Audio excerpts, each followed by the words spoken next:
Auto and bike taxi platform Rapido has raised $180 million in its latest Series D funding.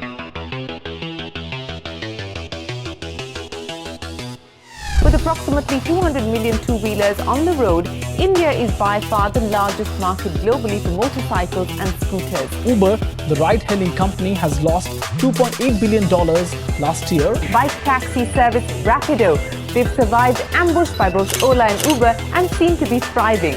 What have they done right?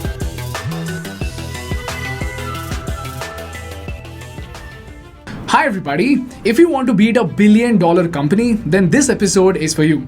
Because the story that I'm about to tell you today is the story of one of the smartest startups in the country.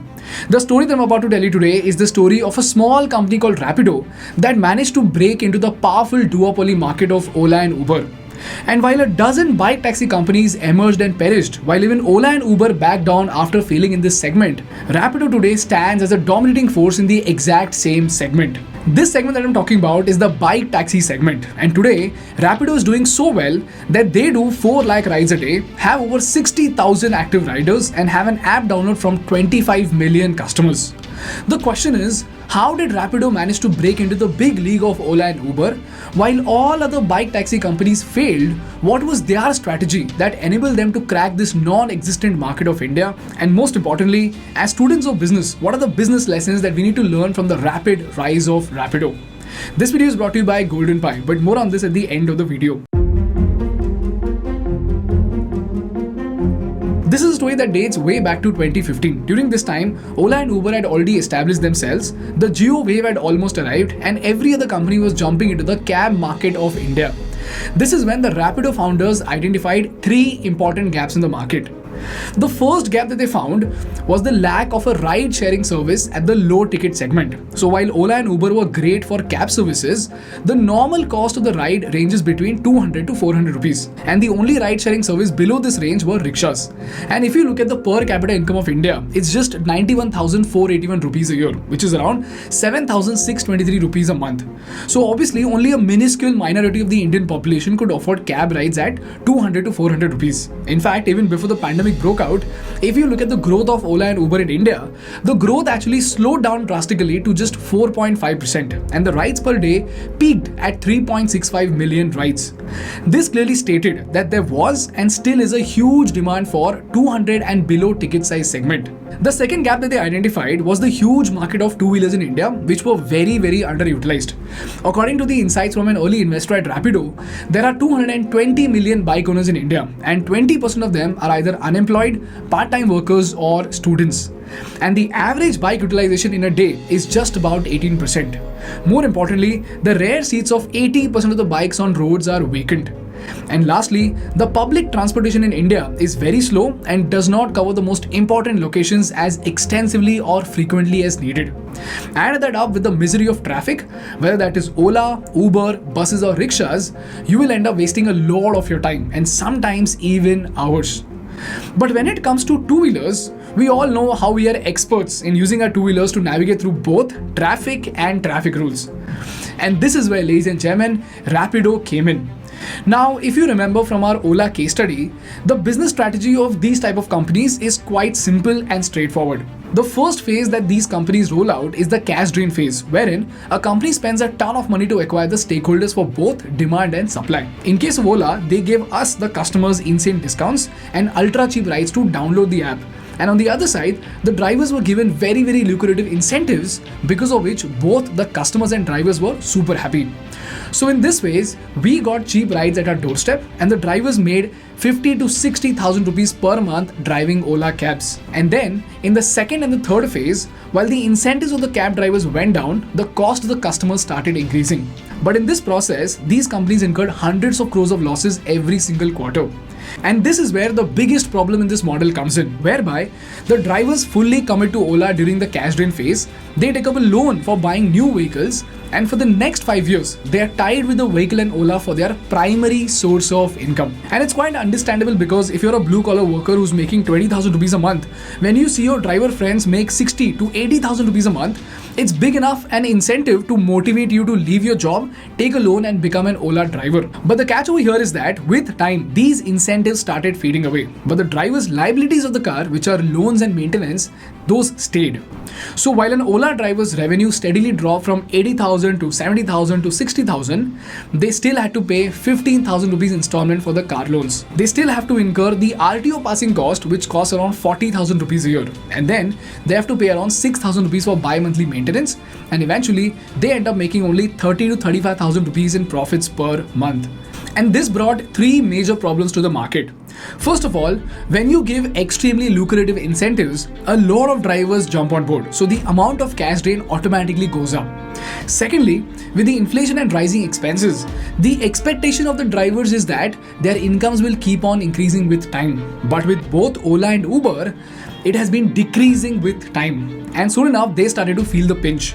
Thirdly, if something like pandemic happens, suddenly the very livelihood of all these drivers is at stake. But this is where Rapido very conveniently sailed over these pains and avoided these problems altogether. Why? Because they did not drain their cash into convincing the people to buy a bike and become a full-time driver at all. Instead, they tapped onto the existing inefficiency with the already bought two-wheelers in the market. And more importantly, Rapido acted as a secondary source of income for these drivers instead of the primary source of income. So like I said before, there are 220 million bike owners in India and 20% of them are either unemployed, part-time workers or students. And this is where Rapido found its workforce. So you know what? They designed their registration system and marketing such that practically anyone who had some free time could become a part-time Rapido captain. And they started making anywhere between 200 to 500 rupees per day, depending on their location, time and peak hours. And by the way, this is not revenue, but their actual profits after cutting down on fuel costs.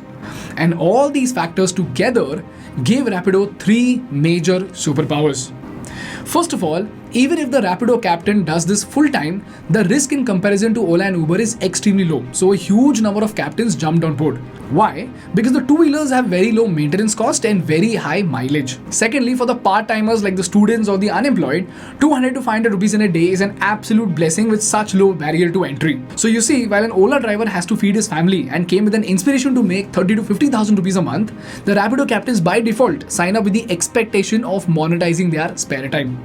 So they are more than happy with making 200 to 500 rupees per day. In fact, you will see a lot of YouTube videos where college students have made vlogs on doing Rapido rides. Watch that and you'll be able to empathize with the market that Rapido is addressing. This is the reason why Mr. Sangha says, and I quote, "Our motto is to use the existing vehicles and create employment for the underemployed. Our product highly attracts part-timers and gives much more flexibility for the captains." And because of this, the third benefit was that they did not have to roll out super lavish incentives to keep the workforce happy. As a result, the burn rate of Rapido during the cash drain phase was and still is extremely low. And if you look at their funding history, for the first 3 years until mid-2018, they survived on a mere $2 million seed funding. And by the way, all thanks to our super efficient two-wheelers, the ticket size for these customers is so low that discounts matter less as compared to Ola and Uber rides. Now the question over here is, all of this could be done by other bike taxi companies also, right?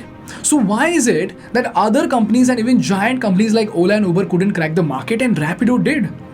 Well, this is where one of the most critical hurdles of bike taxi market comes in, which is regulation. Because in India, you cannot have a white number plate act as a taxi, and in the Motors Act, there is no provision for bike taxis. So regulators did not permit bike taxis in several states, and it became all the more complicated. In fact, this is one of the reasons why Ola, Uber and others initially opted in to create new fleets of yellow number plate bike taxis. So in a way, a single regulation was literally changing the entire business model of Rapido itself. But this is where the founders' Indian Jugaad mindset came in. There were no Rapido branded t-shirts, helmets or bikes, and the transport authorities who went after these bike taxis mostly targeted only Ola and Uber because of their visibility. All this while, most authorities didn't even know that Rapido existed. Now obviously this wasn't a long-term solution, but here's where they found a loophole. You see, the rules did not allow bike taxis, but there was no rule that banned vehicle pooling on a cost-sharing basis. So you know what?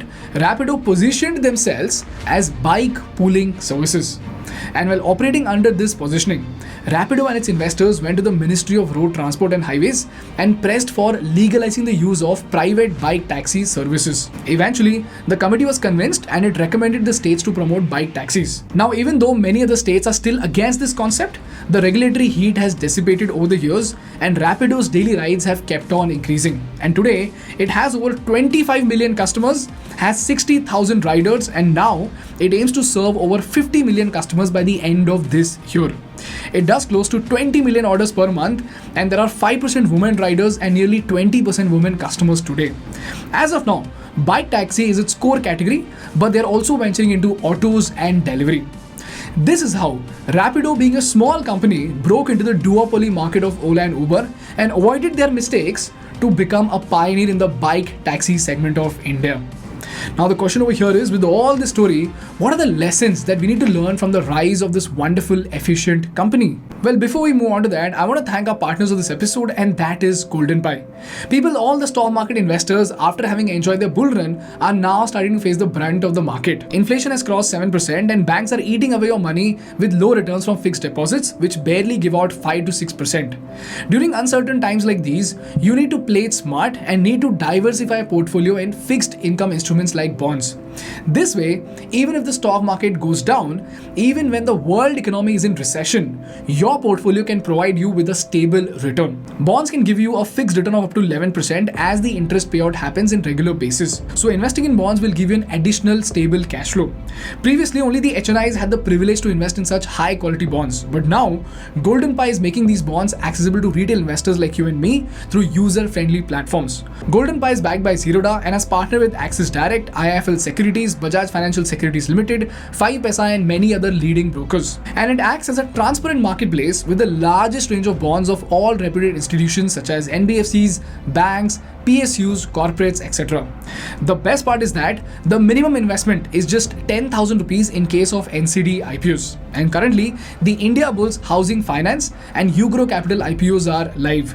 So if this sounds useful to you, go check them out from the special link in the description. Moving on, the first business lesson that we need to learn from Rapido is that whenever there's a new market that opens up, while big players often try to take giant pies out of the market, they often ignore the breadcrumbs, and that could be your business opportunity. For example, while Amazon and Flipkart were fighting for electronics and fashion segments, Nykaa started small with personal care, and today it's a billion-dollar giant. In this case, while Ola and Uber were locking hands in the cab market, Rapido very cleverly tapped onto the bike taxi segment. Lesson number 2. Every time you're involved in a cash drain mode in India, you might entice the consumers to use your product. But when you use cash drain for your workforce, it's more likely to collapse after a certain point because you're creating unrealistic expectations.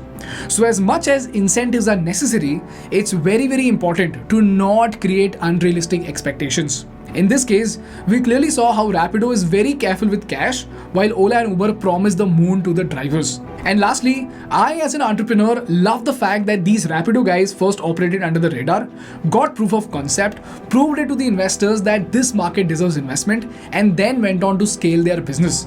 You know, it just speaks volumes about the Jugadu spirit of the entrepreneurs. So now all we need to do is wait and watch how does Rapido collaborate with Swiggy and achieves profitability. That's all from my side today, guys. If you learned something valuable, please make sure to hit the like button in order to make YouTube Baba happy. And for more such insightful business and political case studies, please subscribe to our channel. Thank you so much for watching. I will see you in the next one. Bye bye.